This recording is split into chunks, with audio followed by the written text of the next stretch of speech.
உங்கள் எல்லாருக்குமே இலங்கையில் உள்ள ஏதோ ஒரு வங்கியில் வந்து கணக்கு இருக்கும். இந்த கணக்குக்கு வந்து ஒரு குறைந்தளவான பணம் வந்து செல்லைக்கு எந்த விதமான பிரச்சனையும் இல்லை.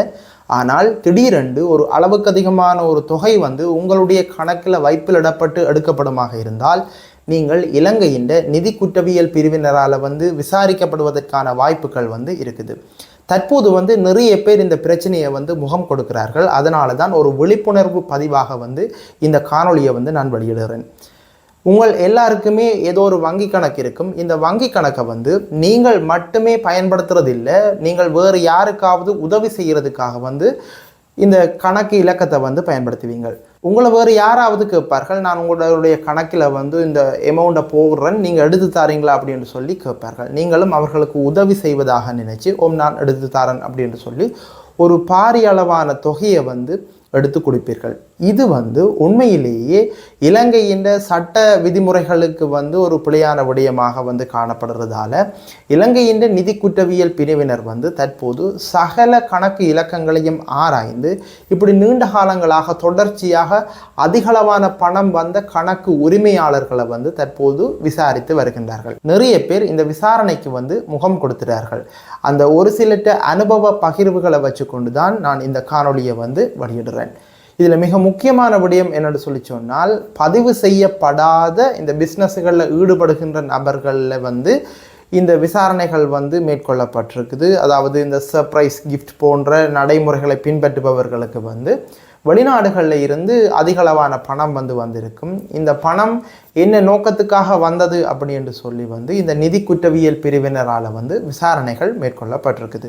உண்மையிலேயே மிக நீண்ட காலமாக வந்து இவ்வாறான நடவடிக்கைகளில் ஈடுபட்டு கொண்டு இருப்பவர்களுக்கு வந்து இந்த பணங்கள் வந்து எவ்வளவு வந்தது, யாருக்கு கொடுக்கப்பட்டது என்ற போன்ற தகவல்களை வந்து அவர்கள் முறையாக வந்து மெயின்டைன் பண்ணி கொண்டு இருக்க மாட்டார்கள். இதனால் அவர்கள் வந்து இந்த விசாரணைகளுக்கு முகம் கொடுக்கும்போது பழைய காலத்தில் இடம்பெற்ற இந்த கொடுக்கல் வாங்கல் தொடர்பான விவரங்களை கேட்கும்போது அவர்களால் வந்து இதுக்கு வந்து பதிலளிக்க முடியாத ஒரு நிலைமை வந்து ஏற்படும். அது மட்டும் இல்லாமல் நீங்கள் வேறு ஏதாவது பிஸ்னஸ்கள் முதல் செய்திருந்தாலும் இந்த கொடுக்கல் வாங்கல்களை வந்து முறையாக பதிவு செய்யாமல் அதுக்கு ஒரு ஆதாரத்தை நீங்கள் வச்சிருக்காமல் விட்டால் அந்த கொடுக்கல் வாங்கல்கள் சம்பந்தமாக உங்களிடம் கேள்வி கேட்கும் போதும் வந்து உங்களால் இதுக்கு பதிலளிக்க முடியாத ஒரு நிலைமை வந்து ஏற்படும். அதனால தான் இந்த உங்களுடைய வங்கி கணக்குக்கு வந்து வேறு யாராவது ஏதாவது ஒரு பணத்தை வைப்பிலிட்டு அதை எடுத்து தருமாறு கூறினால் இப்போ இருக்கிற நிலைமைகளில் வந்து நீங்கள் இவ்வாறான நடவடிக்கைகளில் ஈடுபடாமல் விடுறது தான் உங்களை நீங்களே காப்பாற்றி கொள்றதுக்கு வந்து ஒரு வழிமுறையாக இருக்கு. உங்களுடைய சொந்த பணம் தவிர்ந்த வேறு யாராவதுடைய பணத்தை வந்து உங்களுடைய கணக்கிலக்கங்களில் வந்து வைப்பிலிடாதீர்கள். அப்படி வைப்பிலிட்டு வேறு யாருக்காவது வந்து எடுத்தும் கொடுக்காதீர்கள். இதனால் வந்து நீங்கள் இந்த FCID என சொல்லப்படுகின்ற நிதி குற்றவியல் பிரிவினரால் வந்து விசாரிக்கப்படுவதற்கான வாய்ப்பு வந்து இருக்குது. இப்போ இருக்கிற நிலைமைகளில் வந்து இலங்கை அரசாங்கம் வந்து இவ்வாறான இந்த கொடுக்கல் வாங்கல்களை வந்து கட்டுப்படுத்த வேணும் அப்படின்னு சொல்லி நினைக்கிறார்கள். என்னென்னு சொல்லி சொன்னால், இந்த சட்டவிரோதமான பண பரிமாற்றங்கள் இடம்பெறுகின்றதா என்பதை அறிவதற்காகத்தான் அவர்கள் இவ்வாறான நடவடிக்கைகளில் வந்து ஈடுபடுகின்றார்கள். புலம்பெயர் தேசங்களில் இருந்து தமிழ் மக்களுக்கு வந்து அதிகளவான பணங்கள் வந்து வந்து கொண்டிருக்குது.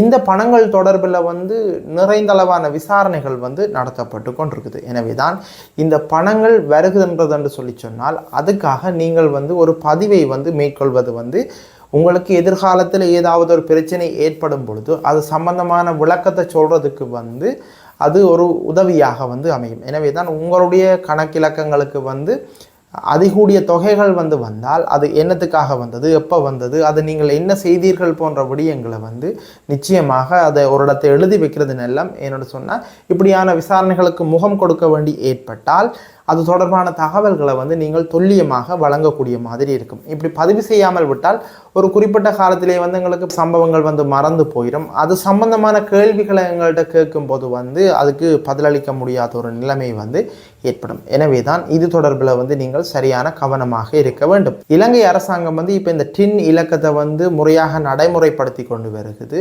அதாவது வருமான வரி ஏய்ப்பு செய்பவர்களை வந்து அதுக்குரிய சட்ட நடவடிக்கைகளுக்கு உட்படுத்தி அவர்களிடம் இருந்து அதற்குரிய வரி வருமானங்களை வந்து அரசாங்கம் மீண்டும் பெற்றுக்கொள்வதற்கான நடவடிக்கைகளில் வந்து ஈடுபடுது. இதனால தான் பல பேருடைய இந்த பிஸ்னஸ்கள் வந்து பதிவு செய்யப்படாமல் இருக்குது. இந்த பதிவு செய்யப்படாத பிஸ்னஸ்களால் வந்து இலங்கை அரசாங்கத்துக்கு எந்த விதமான வரி வருமானங்களும் வந்து செலுத்தப்படாது. இதனால தான் அவர்கள் இப்போது அதிகளவான பணம் புழங்குகின்ற இந்த கணக்கு இலக்கங்களினுடைய உரிமையாளர்களை வந்து விசாரித்து கொண்டு வருகின்றார்கள். இந்த அடிப்படையில் வந்து தற்போது வந்து யாழ்ப்பாணத்தில் நிறைய பேர் வந்து விசாரிக்கப்பட்டிருக்கிறார்கள். எனவே தான் இது தொடர்பில் வந்து நீங்கள் சரியான கவனமாக இருக்க வேண்டும். என்று சொன்னால் இலங்கை அரசாங்கம் இப்போ இருக்கிற நிலைமைகளில் வந்து அவர்களுக்கு எப்படியாச்சும் இந்த பண கொடுக்கல் வாங்கல்களை வந்து கட்டுப்படுத்த வேண்டும்.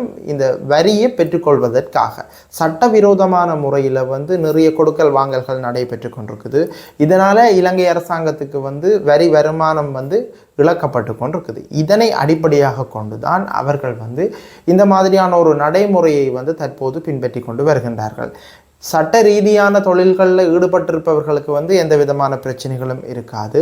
சேவிங் அக்கௌண்ட்டுகள், அதாவது சேமிப்பு வைப்புகளில் வந்து அதிகளவான நிதி வந்து செல்லைகளில் நிச்சயமாக வங்கியால் முதற்கட்டமாக இந்த நிதி எதற்காக வருது, நீங்கள் இதை என்னத்துக்காக பயன்படுத்துகின்றீர்கள் போன்ற கேள்விகள் வந்து கேட்கப்படும். இது தொடர்பான தகவல்களும் வந்து மேலிடத்துக்கு அனுப்பி வைக்கப்படும். ஒரு கட்டத்துக்கு மேலே உங்களுடைய இந்த வங்கி கணக்கில் ஒரு சந்தேகம் பெறுமாக இருந்தால் நிச்சயமாக உங்கள் தொடர்பான சகல விசாரணைகளும் வந்து மேற்கொள்ளப்படும். எனவே தான் இது தொடர்பில் வந்து நீங்கள் மிகவும் அவதானமாக இருக்க வேண்டும். தயவு செய்து உங்களுடைய கணக்கிலக்கங்களில் வேறு யாராவதுடைய பணத்தை வந்து வாய்ப்பிலிட்டு எடுத்து கொடுக்கின்ற வேலைகளில் வந்து ஈடுபடாதீர்கள். இதனால் நீங்கள் தேவையில்லாத பிரச்சனைகளுக்கு முகம் கொடுக்க வேண்டிய ஒரு நிலைமையும் வந்து ஏற்படும். இப்போ இருக்கிற சூழ்நிலைகளில் வெளிநாடுகள் போல வந்து இந்த கணக்கிலக்கங்களுக்கு பணம் பெறுகின்ற நடவடிக்கைகளை வச்சுக்கொண்டு அவர்களை ஆராய்கின்ற நடவடிக்கைகள் வந்து இடம்பெற்று கொண்டிருக்குது. வெளிநாடுகளில் அப்படித்தான் ஒருவர் வந்து தான் உழைக்கின்ற பணத்தை கூடி டிபாசிட் பண்ண வேண்டுமாக இருந்தால் அது வந்து சரியான வகையில் எவ்வாறு சம்பாதிக்கப்பட்டது போன்ற விடயங்களை வந்து கூற வேண்டும். ஆனால் இலங்கையில் இப்போ வரைக்கும் வந்து ஏதோ ஒரு வகையில் சம்பாதித்து கொண்டும் இருக்கிறார்கள், ஏதோ ஒரு வகையில் அந்த பணத்தை வந்து வைப்பிலிட்டு கொண்டும் இருக்கின்றார்கள். இது சம்பந்தமான முறையான விசாரணைகள் வந்து இல்லை. ஆனால் தற்போது கொஞ்சம் கொஞ்சமாக வந்து இந்த விசாரணைகள் வந்து நடத்தப்பட்டு கொண்டிருக்குது. இதனால் ஒரு கட்டத்துக்கு மேலே வந்து ஒரு இறுக்கமான சூழ்நிலை வந்து ஏற்படும். இந்த சூழ்நிலையை அவர்கள் ஏற்படுத்துவதற்கான காரணம் என்னென்னு சொல்லி சொன்னால் இந்த வரி வருமானங்களை வந்து இலங்கை அரசாங்கத்துக்கு அதிகரிப்பதனை நோக்கமாக கொண்டுதான்.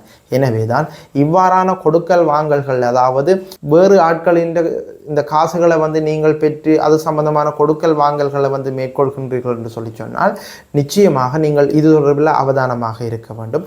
நீங்கள் ஏதாவது கொடுக்கல் வாங்கல்களில் ஈடுபடுகின்றீர்கள் என்று சொன்னால் ஒரு பதிவு செய்யப்படாத ஒரு பிஸ்னஸை ரன் பண்ணி கொண்டிருக்கிறீங்கன்னு சொன்னால் அதை பதிவு செய்து ஒரு முறையான ஒரு கரண்ட் அக்கௌண்ட்டை வந்து அதுக்காக திறந்து அது சில இந்த கொடுக்கல் வாங்கல்களை மேற்கொண்டால் இது தொடர்பான சகல விவரங்களையும் வந்து யாராவது உங்களை விசாரிக்கும் போது வந்து கொடுத்து கொள்ளலாம். எனவே தான் இந்த தேவையில்லாத பண பரிமாற்றங்கள் தொடர்பில் வந்து நீங்கள் மிகவும் அவதானமாக இருக்க வேண்டும் என்பதுதான் இந்த காணொளியூடாக நான் சொல்ல வருகின்ற விடயம். மீண்டும் புதியதொரு விடயம் சம்பந்தமான காணொளியில் சந்திப்போம். நன்றி.